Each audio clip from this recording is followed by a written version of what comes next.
खास सेगमेंट जनता के मुद्दे की। इस कार्यक्रम के जरिए हम जनता की आवाज को सरकार तक पहुंचाने का काम करते हैं और आज हम बात करेंगे मनरेगा में 100 दिन के रोजगार पर संकट की। हम बात करेंगे इस खास सेगमेंट में। मनरेगा संविदा कर्मियों की हड़ताल के बाद काम लगातार जो है प्रभावित हो रहा है। नियमित करने की मांग को लेकर मनरेगा संविदा कर्मी हड़ताल पर जा चुके हैं। तस्वीरें हम आपको दिखा रहे हैं, हजारों की संख्या में। देखिए किस तरह से संविदा कर्मी हड़ताल पर हैं।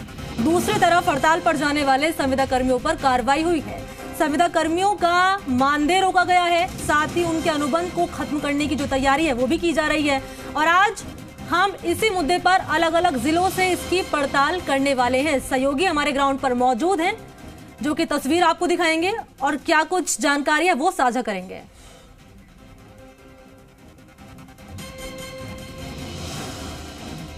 और क्या कुछ ग्राउंड पर स्थिति बनती हुई नजर आ रही है। मेरे सहयोगी इस वक्त रौनक व्यास बीकानेर से सीधा मेरे साथ लाइव जुड़ चुके हैं।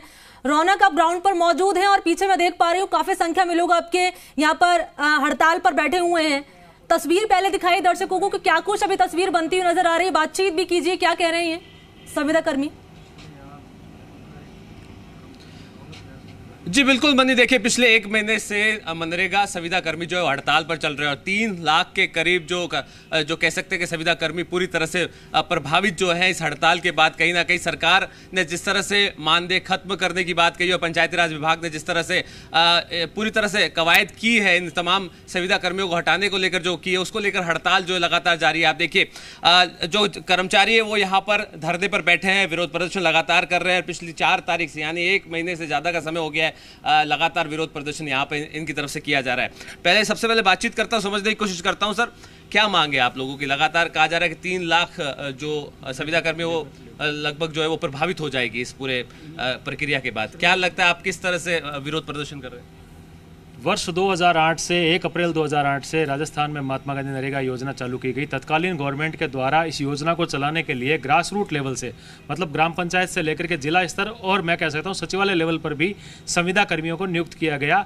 और संविदा कर्मियों की ही बदौलत संपूर्ण राजस्थान में आज जो नरेगा का एक रुतबा बना है और केंद्र सरकार में नरेगा की जो पहचान बनी, उसमें संविदा कर्मी कहीं ना कहीं योगदान रखते हैं। लेकिन 2013 में जब तत्कालीन गवर्नमेंट, माननीय अशोक गहलोत जी की गवर्नमेंट के समय जब एलडीसी व एसएसआर की भर्ती निकाली गई और कम से कम आधे संविदा कर्मियों को 10, 20, 30 के बोनस अंकों के साथ उनकी सेवा को देखते हुए, उनकी योग्यता, उनकी कर्तव्यपरायणता को देखते हुए उनको नियमित किया गया।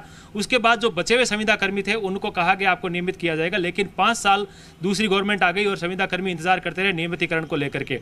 वर्तमान में फिर वापस अशोक गहलोत जी की गवर्नमेंट आने से पूर्व जो संविदा कर्मियों के लिए कांग्रेस का जो घोषणा पत्र था 2018 का, उसके अंदर विशेष रूप से बिंदु संख्या 5 में यह कहा गया कि हम आपको नियमित करेंगे। उस बातों को भी 3.5 साल हो गए। अब आप देखिए संविदा कर्मियों को मानदेय वृद्धि प्रॉपर नहीं मिल रही, ना उनको कोई मेडिक्लेम मिल रहा, ना उनको अन्य सुविधाएं मिल रही, ना उनको कोई भत्ता मिल रहा।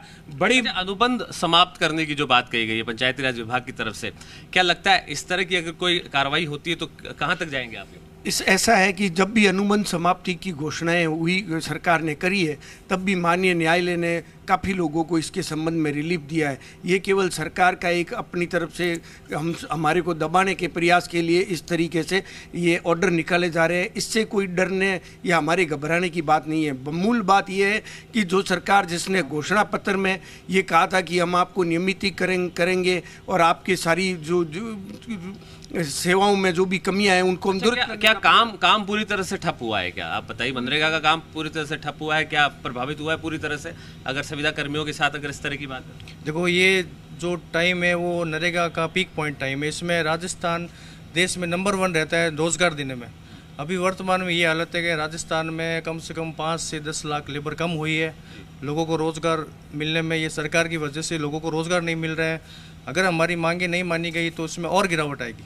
अच्छा, पहले बताया जा रहा है कि 26 लाख के करीब जो है वो श्रमिक थे और अब 23 लाख के करीब का ग्राफ हर 15 दिन से धीरे धीरे गिरेगा। आने वाले टाइम में और ज़्यादा श्रमिक डाउन होंगे, क्योंकि जिन कार्मिकों के बदौलत ये जो वाहवाही लूटते हैं, मीटिंगों में जाकर के अपना प्रेजेंटेशन देते हैं और उन कार्मिकों के बारे में ये नहीं सोचेंगे तो नुकसान भुगतना पड़ेगा। अच्छा, आप संविदा कर्मी क्या सोच रहा है आगे किस तरह से रणनीति आप लोगों की? 1 महीने से तो आप लोग लगातार वैसे भी हड़ताल पर बैठे। अभी हमारी यही निर्णय है कि हम लगातार इसको जारी रखेंगे और मरते दम तक इसको लड़ेंगे।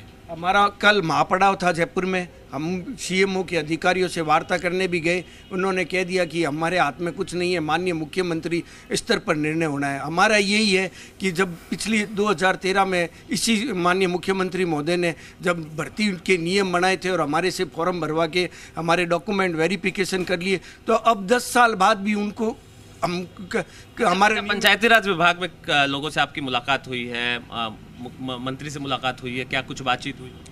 मंत्री जी से अभी वार्ता होगी कल 1 तारीख को, तो उसमें क्या होता है संख्या आदमी करेंगे कल।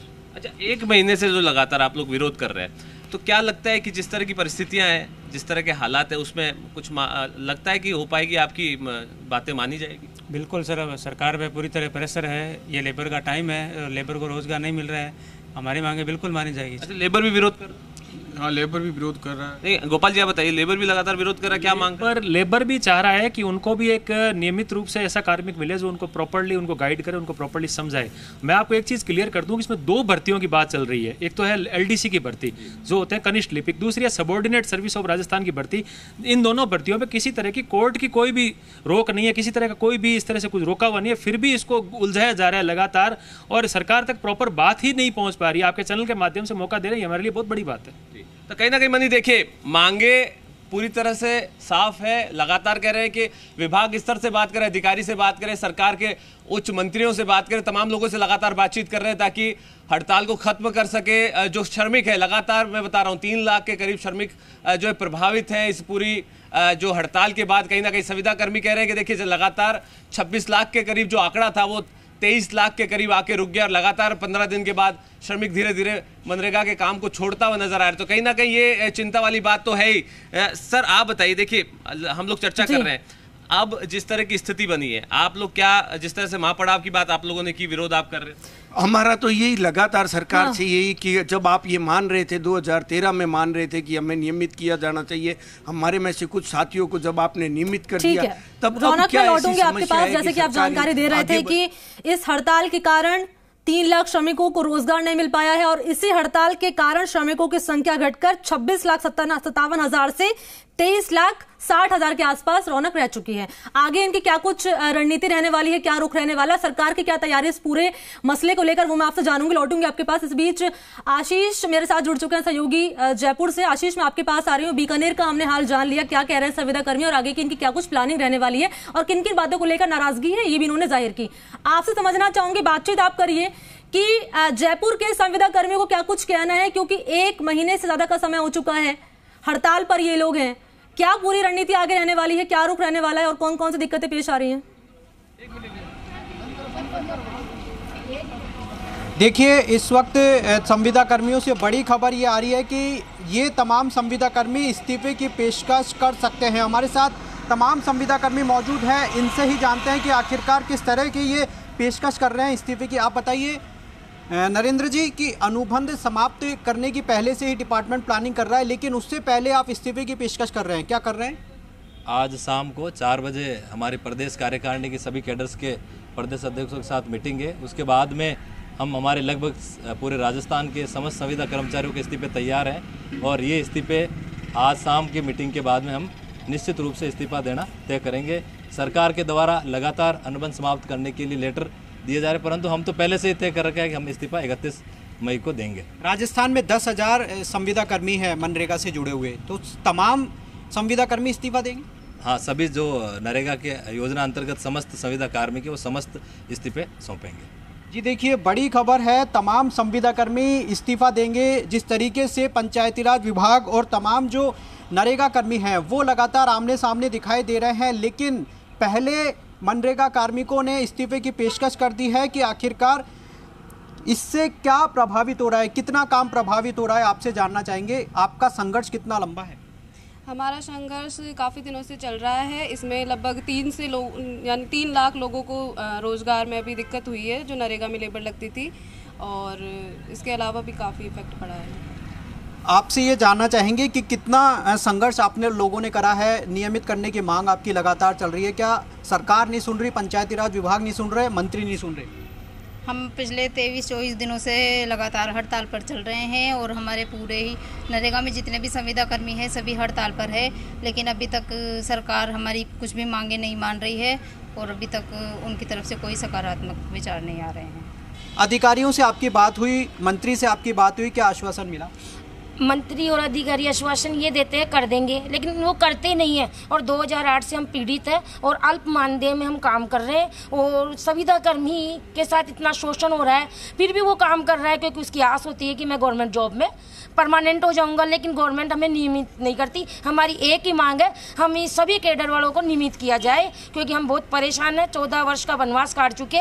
जब राम भगवान भी 14 वर्ष का वनवास काट के आए थे तो घी के दीपक जलाए थे, लेकिन हमारा तो वनवास भी है ना नरकवास की जैसे हो रहा है। आज हमारे घर चलाना मुश्किल हो रहा है अल्प मानदेय में और सभी दुखी है इससे। तो मैं ये चाहती हूँ कि है ना मेरे इस चैनल के माध्यम से मुख्यमंत्री जी और मंत्री जी को खबर मिले कि हमारे को नियमित किया जाए, संविदा कार्मिकों को नरेगा नियमित करने की मांग लगातार चल रही है। लेकिन दूसरी तरफ जो हड़ताल का असर है वो फील्ड में देखा जा रहा है। 3 लाख से ज़्यादा जो तमाम श्रमिक हैं उनके काम पूरी तरह से प्रभावित हो रहे हैं। यानी कि पहले 26 लाख तक करीब जो श्रमिकों को रोजगार मिलता था, लेकिन अब 23 लाख के करीब श्रमिकों को रोजगार मिल रहा है। यानी कि 3 लाख के जो श्रमिक हैं वो कहीं ना कहीं उन पर संकट गहरा गया। यानी कि 100 दिन के रोजगार पर संकट आपकी हड़ताल के बाद में। नरेगा संविदा कार्मिक हड़ताल पे जाने की वजह से नरेगा का जो ब्लॉक स्तर से ग्राम पंचायत स्तर पे जो काम होता है वो संविदा कार्मिकों की वजह से प्रभावित हुआ है और इसका सीधा असर ग्रामीण क्षेत्र में ग्रामीण क्षेत्र की जनता के ऊपर पड़ रहा है। उनको जो निर्धारित समय में रोजगार मिलना होता है पूरे वित्तीय वर्ष में 100 दिन। लेकिन ये तो आपकी हड़ताल के बाद में ही हुआ है ना?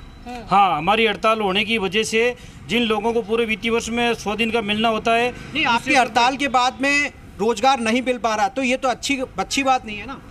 हाँ, हमारी हड़ताल की वजह से जनता को जो रोजगार मिलना चाहिए था समय पे वो नहीं मिल पा रहा है क्योंकि हमारे सारे कार्मिक कार्य बहिष्कार करके आंदोलन पे है नियमितकरण को लेकर के। और राजस्थान की ये जो लोक कल्याणकारी सरकार अपने आप को मानती है उसी सरकार ने अपने मैनिफेस्टो में ये लिया था कि भाई संविदा कार्मिकों को हम सबसे पहले जब भी सत्ता में आएंगे तो हम नियमित करेंगे। और उसके 3 वर्ष कब गए बीत चुके हैं, आज दिनांक तक संविदा कार्मिकों को कुछ नहीं किया है। और ये जो यशस्वी मुख्यमंत्री अपने आप को मानते हैं उन्होंने मतलब एक कॉन्ट्रेक्चुअल सर्विस रूल अधिकारियों ने बना करके हमारे को झुंझुना पकड़ाने जैसी बात कर रहे हैं कि आपको नियमित इसके जरिए कर देंगे, जबकि उसमें कहीं पर भी ऐसा कोई स्पष्ट उल्लेख नहीं है कि आपको 5 साल जिन्होंने कर लिया या जो 13 साल से नौकरी कर रहे हैं उनका क्या। कांग्रेस ने आपके साथ वादा किया था लेकिन अभी तक भी आपको परमानेंट नहीं किया, नियमित नहीं किया गया। घोषणा पत्र में ये वादा किया था और ये वादा लेकर आप जो मंत्री है डिपार्टमेंट के उनके पास भी गए थे, क्या आश्वासन मिला आपको? अभी तक कोई आश्वासन नहीं मिला। वार्ता हमारी विभाग पे भी मंत्री जी से भी हुई। मंत्री जी ने हमें ये कहा था कि हम विभाग की मीटिंग करेंगे, मीटिंग के बाद आपका निर्णय लेंगे, लेकिन जो अभी हमारे साथी ने बताया कि जो कॉन्ट्रेक्चुअल नियम बना 2018 उसमें ना तो हमें डेट ऑफ ज्वाइनिंग से लाभ मिल रहा, जबकि हमारी योजना आप जो कह रहे हैं 26 लाख और 3 लाख का आंकड़ा हमारी इस वक्त चलती है लेबर कम से कम 40 से 50। कुछ ज़िले ऐसे हैं जहाँ पर बहुत ज़्यादा पीक पे चलती है और इस वक्त लेबर करीब 23 लाख के करीब चल रही है, वो बहुत कम आंकड़ा है, जबकि हमारी बहुत ज़्यादा लेबर चलती है। और कोरोना काल में नरेगा कार्मिकों ने काम किया है और सरकार की जो आर्थिक स्थिति थी उसको मजबूत करने की काम किया। जिन लोगों को रोजगार नहीं मिल रहा था उन लोगों को रोजगार दिया हमने। ठीक है, आपसे जानना चाहेंगे आपके हड़ताल पे जाने के बाद में किस तरह का काम प्रभावित हो रहा है नरेगा में? देखिए, जो अभी आपने पहले पूछा है कि लोगों को रोजगार नहीं मिल रहा है, वास्तव में हम भी इस बात से कुंठित हैं, व्यथित हैं कि आम जनता को रोजगार नहीं मिल रहा है। ये बहुत दुर्भाग्य की बात है, लेकिन कहीं ना कहीं इसमें हमारी गलती नहीं होकर के ये सरकार का फेलियर है। हड़ताल पे जाने का सीधा असर जो है और इस तरह की कोई कार्यवाही ये है कि बेरोजगारी जो है वो लगातार बढ़ती जा रही है। और जैसे कि हम लगातार जिक्र कर रहे हैं कि 3 लाख श्रमिकों को रोजगार नहीं मिल पाया है, 26 लाख ये आंकड़ा था और अभी 23 लाख पहुंच चुका है, यानी कुल मिलाकर 3 लाख का जो रेशो है वो नजर आ रहा है। ठीक है, मैं अब अरुण हर्ष आपके पास आ रही हूँ। जयपुर के संविदा कर्मियों की परेशानी हमने जान ली, बीकानेर के हाल हमने जान लिया क्या कुछ कह रहे हैं संविदा कर्मी, लेकिन एक बात का जिक्र लगातार कर रहे हैं संविदा कर्मी अरुण हर्ष कि 2018 में सरकार घोषणा पत्र लेकर आई थी और हमसे ये वादा किया गया था कि हम नियमित कर देंगे, लेकिन 3 साल से ज्यादा का वक्त बीत चुका है लेकिन अभी तक वो जो वादा था वो पूरा नहीं किया गया है। क्या कह रहे हैं संविदा कर्मी, क्या इनकी परेशानी और आगे की क्या कुछ रणनीति रहने वाली है? बिल्कुल मणि, इसमें कोई दो राय नहीं है। जिस तरह से सरकार आने से पहले मैनिफेस्टो में घोषणा की थी, लेकिन अब वो वादा पूरा नहीं करने के कारण से ये लोग हड़ताल पर है पिछले 27 दिनों से। हमारे साथ तमाम वो संविदा कर्मी हैं, उनसे ही जानेंगे किस तरह से आप लोगों को क्या परेशानी हो रही है, क्यों आप हड़ताल कर रहे हैं, आपके कारण से लोगों को रोजगार भी नहीं मिल रहा है। हम पिछले 14-15 सालों से अल्प मानदेय पे काम कर रहे हैं। एक रेगुलर कर्मचारी जितना काम करता है उतना ही कार्य हमसे भी लिया जा रहा है, हम कार्य कर रहे हैं। हमारी ये जो लोक कल्याणकारी सरकार है, इसने अपने बजट घोषणा में वादा भी किया था कि आप लोगों को हम नियमितीकरण का तोहफा देंगे, लेकिन 3 साल पूरे हो चुके हैं, आज दिनांक तक हमें स्थायीकरण का कोई भी हमारा शुरुआत नहीं हुई है। किस तरह की परेशानी आप लोगों को आ रही है? हम लोग आज के टाइम में भी इतना कम मानदेय में हम लोग काम कर रहे हैं और गवर्नमेंट सरकार द्वारा हमेशा बजट घोषणा में ये लिया जाता है कि आपको नियमित किए हैं। इवन उन्होंने अपने बजट घोषणा पत्र में भी यही बोला था कि हम आते ही संविदा कर्मियों को परमानेंट करेंगे, लेकिन आज भी 3 साल निकल गए और गवर्नमेंट द्वारा इसमें संबंध में कोई आगे कार्रवाई नहीं की गई है नियमितीकरण में। क्या लगता है आप लोगों को, अगर सरकार अब नहीं मानती तो क्या हड़ताल पे जाएंगे या क्या अगला कदम क्या होगा आप लोगों का? हम तो सरकार से यही आशा करते हैं और इसी सरकार से आशा करते हैं कि संविदा कर्मियों को परमानेंट किया जाए, क्योंकि यही सरकार है जो संविदा कर्मियों की आस है परमानेंट करने का, वरना बीजेपी से हमें कोई आशा नहीं है। और इस सरकार ने वादा किया था तो हम उस वादे के मुताबिक ही हड़ताल पर है। आज भी टाइम में अल्प मानदेय पर गुजारा भत्ता करना बहुत मुश्किल है और आज के टाइम में हम रेगुलर जितना काम करते हैं, लेकिन एक अल्प मानदेय पर काम करना बहुत ही मुश्किल है। और इस सरकार से हम यही आशा करते हैं कि ये सरकार ने जो बजट में अपना वादा किया है वो अपने वादे को पूरा करे और समस्त संविदा कार्मिकों को नियमित किया जाए। आप लोगों के कारण से कई लोग जो है, जो 3 लाख के करीब जो लोग हैं, उनका रोजगार नहीं मिला, इसको लेकर आपको कोई अफसोस है? जी, बहुत अफसोस है। जो गरीब लोग हैं, जो अभी जो ये मई जून का जो पीक टाइम होता है जो लोगों को रोजगार के लिए, वो हमारी हड़ताल पे जाने से लोगों को काफ़ी दिक्कत हो रही है। लेकिन हम 2008 से जो सरकार को अल्प मानदेय में सेवाएं दे रहे हैं, उसमें हमारे को बिल्कुल अल्प मानदेय, नाम मात्र का मानदेय मिलता है। घर परिवार का खर्चा चलाने में बड़ा मुश्किल हो रहा है। तो इसीलिए सरकार से हम यही निवेदन करेंगे कि जो नियम बनाए हैं कॉन्ट्रैक्ट 2022, उसमें जो ये शुरू से अब जीरो से करके बनाएंगे, जैसे कि आपको सुविधा जीरो से शुरू होगी, फिर बाद में वापस परमानेंट करेंगे, लेकिन ऐसा कोई है नहीं। हमारी पिछली सेवाओं को काउंट करते हुए नियमितीकरण का समय सीधा समायोजन हो सकता है, लेकिन गवर्नमेंट के अधिकारी कुछ इसमें अभी कोई जवाब नहीं दे रहे हैं। और दूसरी बात मैं बताना चाहता हूं कि 2013 में अशोक जी की गहलोत की गवर्नमेंट थी, उस गवर्नमेंट के अंदर 2013 में नरेगा कार्मिकों को नियमित करने के लिए SSR और LDC भर्ती 2013 निकाली थी, जो आज दिनांक तक LDC भर्ती 2013 के 10,029 पद रिक्त पड़े हैं और SSR भर्ती ने पूर्ववर्ती भाजपा सरकार ने उनको निरस्त कर दिया। सरकार से यही कहता है कि LDC भर्ती 2013 को जो आज तक अधूरी है उनको पूर्ण करें, उनको नियुक्ति देवें और SSR भर्ती के जो पद क्रिएट कर रहे हैं उसमें जल्दी से जल्दी बोनस अंकों की घोषणा करके वो उनके जो भी कैसे भी करके समायोजन करके नियमितीकरण किया जाए। हमारी मुख्य मांग यही है कि हमारा नियमितीकरण होना चाहिए। तो मणि, सबसे बड़ी बात यह है, ये लोग भी मानते हैं इस चीज को। इसी सरकार से उम्मीद है कि कांग्रेस सरकार ने जो वादा किया उसके मुताबिक इन्हें नियमित कर दिया जाएगा। बीजेपी से इन्हें कोई आस नहीं है, लेकिन अब देखना है सरकार के जो मंत्री है जिन्होंने इस मामले को देख रहे हैं कैसे इसका सॉल्यूशन निकालते हैं। लेकिन कह सकते हैं इन लोगों को सिर्फ और सिर्फ इस सरकार से उम्मीद है। हालांकि ये इस चीज को भी मानते हैं कि इनके कारण से 3 लाख लोग जो बेरोजगार हुए, उनके परिवार पर भी जो संकट हुआ, उसके लिए भी ये खेद जता चुके हैं। लेकिन अब देखना है सरकार इस मामले में क्या अपना पक्ष रखती है। और साफ तौर पर कह दिया गया अरुण की हमें बीजेपी से उम्मीद नहीं, कांग्रेस से उम्मीद है और उम्मीदें कितनी पूरा होंगी ये महत्वपूर्ण रहेगा। रौनक, मैं आपके पास आ रही हूँ एक बार फिर से। देखिए, जयपुर की अभी हमने जब आशीष ने बातचीत करी तमाम संविदा कर्मियों से, ये कहा गया है कि 4 बजे प्रदेश कार्यकारिणी की समिति की बैठक है, उसमें ये इस्तीफे की पेशकश करेंगे। ये इनके आगे की प्लानिंग रहने वाली है। बीकानेर के संविदा कर्मी क्या कुछ कह रहे हैं? क्या किसी मंत्री से, किसी नेता से इनकी बातचीत हुई है या आगे मुलाकात करने वाले हैं? क्या पूरी प्लानिंग रहने वाली है अगर सरकार इनकी जो मांगे नियमित करने की जो लगातार कर रहे हैं अगर पूरी नहीं होती है तो?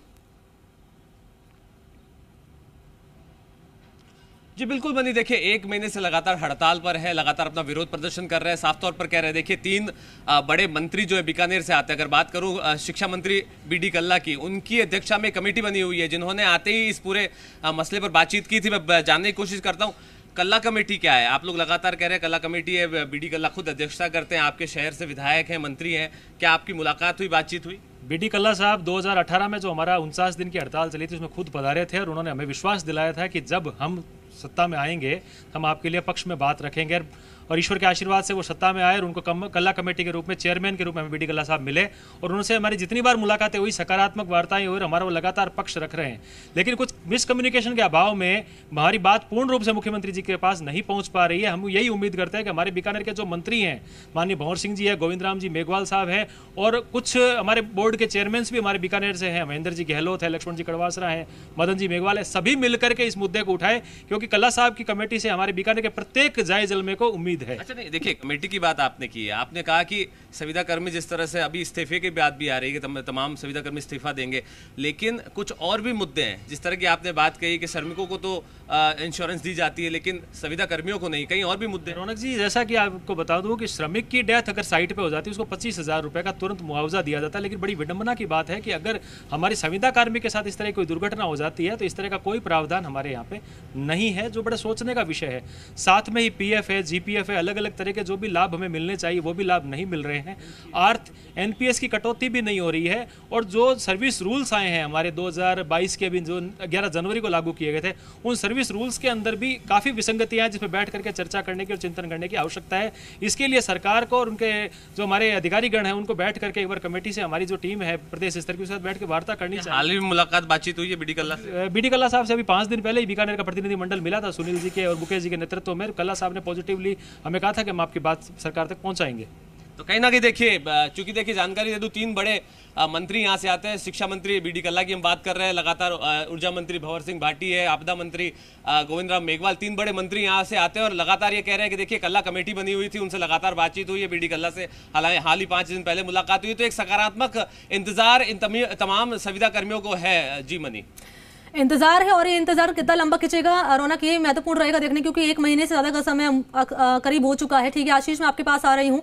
लगातार सरकार पर इनडायरेक्टली उम्मीद है सरकार से, लेकिन इनडायरेक्टली ये कहकर आरोप लगाया जा रहे हैं कि घोषणा पत्र में तो आपने वादे कर दिए लेकिन वादे अभी तक पूरा नहीं हुए हैं। सरकार की अगर प्लानिंग की बात कर ली जाए तो सरकार की क्या प्लानिंग है, क्योंकि लगातार ये कहा जा रहा है कि इस्तीफे की पेशकश हम करेंगे 4 बजे, जैसे कि आपने बातचीत करी तमाम संविदा कर्मियों से। सरकार की क्या प्लानिंग है? क्या हड़ताल यूं ही जारी रहेगी या सरकार की कुछ योजना है, सरकार की कोई तैयारी है?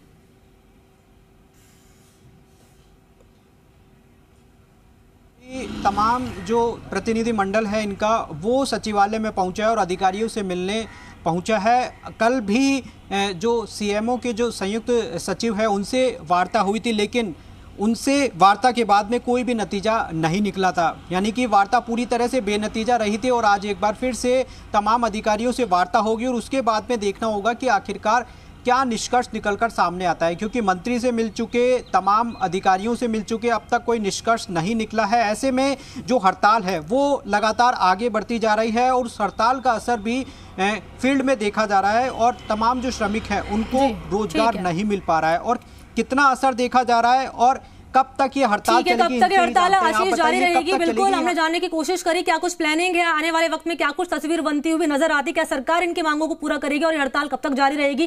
क्योंकि इस्तीफे की पेशकश कहीं ना कहीं संविदा कर्मी की तरफ से की गई है, जयपुर की अगर बात कर ली जाए। आप दोनों का बहुत बहुत शुक्रिया हमारे साथ जुड़ने के लिए और बातचीत करने के लिए। और चलिए इसी के साथ बुलेटिन में फिलहाल इतना ही। देश और दुनिया की तमाम बड़ी खबरों के लिए आप देखते रहिए जी राजस्थान।